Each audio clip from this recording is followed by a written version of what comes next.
the best of the week on Relevant Radio. There's been quite the controversy on the line over the last couple of days.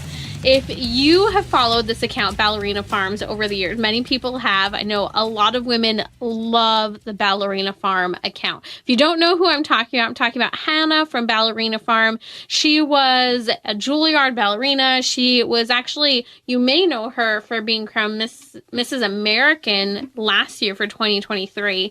She has a story of living in the city, and her husband and her kids turned ranchers. They have a huge compilation of businesses, things they sell, from meats to flowers, and she just welcomed the 8th child into her family just 2 weeks ago, and she is facing some pretty serious flack right now. You may have heard her in the news for people pointing at her for her pro-life beliefs after she won the Mrs. American competition earlier last year. That's a whole topic in and of itself because she is Mormon. And if you dive into Mormonism at all, Mormonism has a very odd position as to why they're pro-life, having to do with their lineage and reuniting all the members of their family.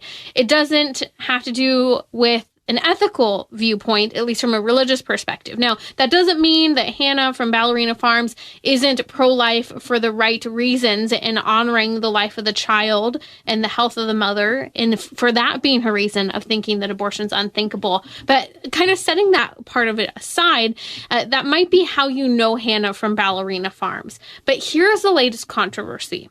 And there were a lot of things that went on. For a little bit of background, a couple years ago now, she and her husband faced a lot of scrutiny because people believed that Hannah and her husband from Ballerina Farms really kind of bootlegged it. They started from the ground up, turned into, I think, what a lot of people think is very picturesque today of homesteading, and then you start selling off of your land, and then you have this thriving family life where your kids are with you every day, and maybe you're doing the homeschooling.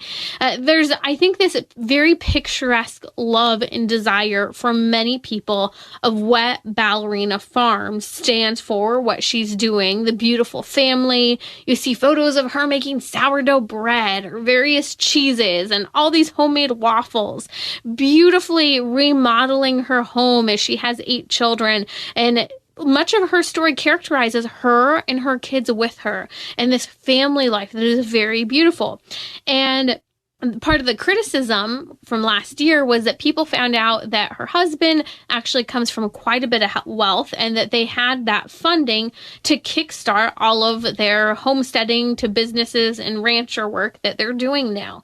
And people thought it was inauthentic, that they weren't honest for not having shared the financial background of he and his family. That's another topic for another day, but I do think it serves as a little bit of the background to this controversy, because here now what's happening is this week, Mrs. American, Hannah, also known as Ballerina Farms, is competing in the Mrs. World pageant. Now, she won the 2023 Mrs. American pageant last year. Mrs. American, along with Mrs. World, are pageants for women who are married and in the thick of family life.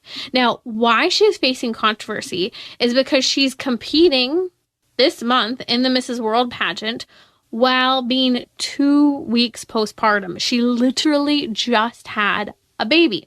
And people were criticizing already that she was pregnant and working out still, and that she was going through dress fittings and doing polar plunges. And then she has the baby, and she posted a couple days ago a compilation of photos of what the last couple of days have been while she's both postpartum and has traveled with her newborn baby to compete in the Mrs. World pageant. She shows herself all done up in makeup at the competition, in rehearsals, in dress fittings. There have been conversations about her fitness routine right after having a baby, and she is being hammered online. That one post has, I think, close to 5,000 comments on it, and people are upset. They're criticized for her not modeling realistic expectations for herself and others, that she needs rest. What about the baby's immunity? What about the other children adapting to the new life?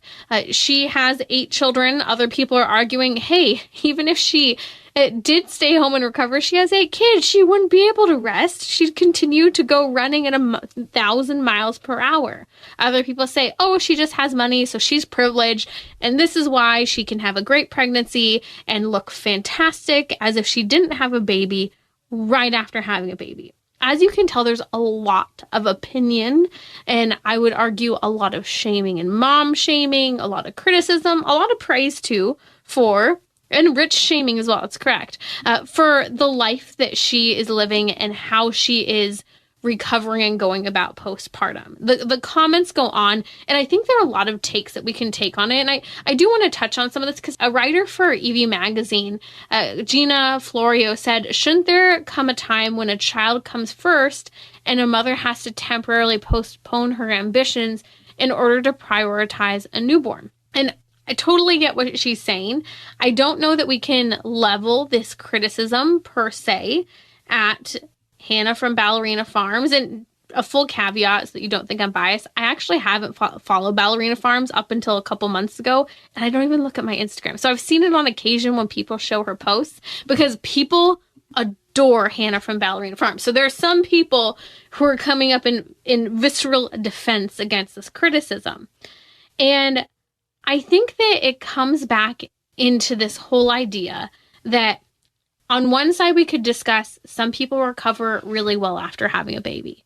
For example, Hannah from Ballerina Farms is an athlete. She has an athletic background. She was an incredibly well-trained ballerina. She's competed at very high levels when it's come to pageant and performance. And the facts are that a lot of athletes can recover incredibly well and very quickly and even drop down to seemingly their same size prior to having been pregnant. And that's great. They can do that. Other people can't. And in asking some opinions of people, I think that the bigger picture here isn't actually about recovering in postpartum or unrealistic expectations for women or how you should and shouldn't navigate where you go with a newborn baby. All of those are conversations that can and should be had, and I think this is a great opportunity to have them. But when I look at this story and the visceral reactions, I kind of had this reaction of, I remember saying this to a friend in college, and she, to this day, always reminds me that I said it. Sometimes just haters are going to hate. And there's a legitimacy to that. This isn't actually about Hannah. It's not about Ballerina Farms. It's not about her family. It's not about the fact that she really has money and people thought she didn't as she went from city life to homestead to this huge, massive number of businesses where they're selling and doing that homesteading life that a lot of people want to do. It's not even about modeling healthy postpartum recovery. This is about self-comparison and our own happiness. The bottom line is we can't control what is online or how one woman versus another woman recoups from having a baby. If someone's comfortable with taking their baby out right after having the child, or if they're not, we can't navigate any of these things. We can't decide that for other people. Happiness is thwarted when we live a life of comparison. And I think that this is what is my major takeaway with this story. We will never measure up when we compare ourselves to someone else.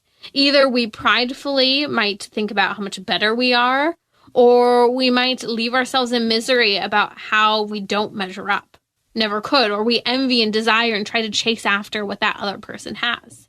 Sometimes we'll never measure up by our own standards or those of the world that we give ourselves.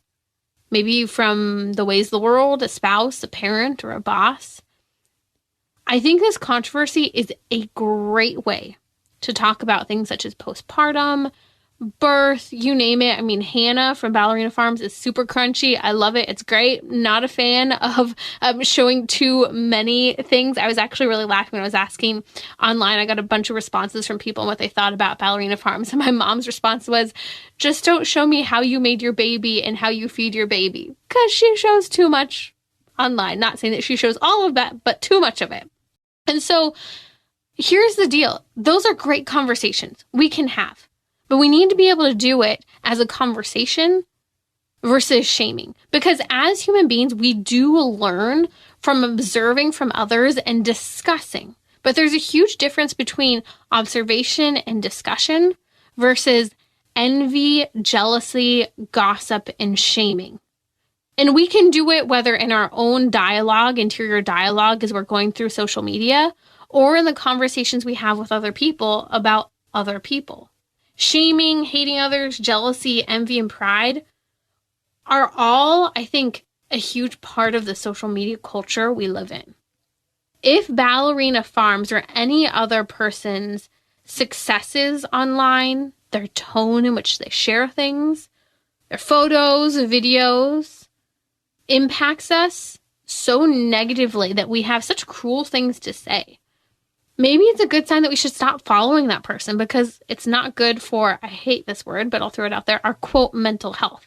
And I'll set those words aside because I think they're quite annoying at a certain point. It's not good for our interior dialogue. It's not good for our sense of well-being, our sense of worth, that value that we have. It's not good for fueling ambition, which can be very unhealthy. It's not good for seeing our own talents and gifts. Part of the reason I didn't continue to use social media many years ago and unfollowed most people, almost all friends, family, all of it, wasn't because I didn't want to see them and the joys of their life, but because we get into our own rut. I could get into my own rut, my own area of comparison. I could waste my time. I could waste hours on there if I let myself. Social media breeds contempt for ourselves and for others. Comparison is a total happiness killer. And when we live our lives scrolling, that's where we leave our lives. Now, there's nothing wrong with, from time to time, going and enjoying beautiful, happy photos of friends, family, and even those influencers that you love. But it can be fun and enjoyable and even inspiring in small doses. It shouldn't lead to a mind game of misery. And that's what's going on. As I read those comments, even when people became upset over last year's controversy over Hannah and Ballerina Farms because they found out that her husband's family came from wealth, they founded a bunch of different airlines. At the end of the day, we can't control what other people post. We can only control how we measure up on our own, not how we compare ourselves to others. So here's where we need to, I think, start changing our shift. Instead of focusing on stories like this, in this visceral reaction, how someone should or shouldn't share about postpartum life and having children, focus on things that make you a good, kind, loving, and joyful person. Change your life and feel better about yourself so that you can admire who you are. Okay, you can't recover like Hannah from Ballerina Farms and look as skinny as she does. But what you can do is, instead of scrolling on your phone, you can read, you can work out, or you can talk on the phone and do some cleaning. You can schedule your prayer time and stick to it and set your alarms. You can plan your workout routine and enter into it pacing yourself. You can make time to connect with family. Take time in person to be with friends. Maybe it's once a week, maybe it's twice a month. You can engage in real life and engage in it. Even when real life and its challenges are so challenging, those challenges are better than scrolling and following the lives of others, even our favorite influencers. Don't let yourself stay on that level of comparison and seeing how you constantly measure up. Let go of the scrolling. Sure, enjoy the social media accounts like Ballerina Farms and others that inspire you, but if it doesn't inspire you, if it's breeding this contempt, hatred, if you're saying cruel things, get rid of it, ditch them. Even if there were some great things that did inspire you once, maybe you're not in the headspace to stay there. Like what you just heard? Share it with your family and friends. And thanks for listening.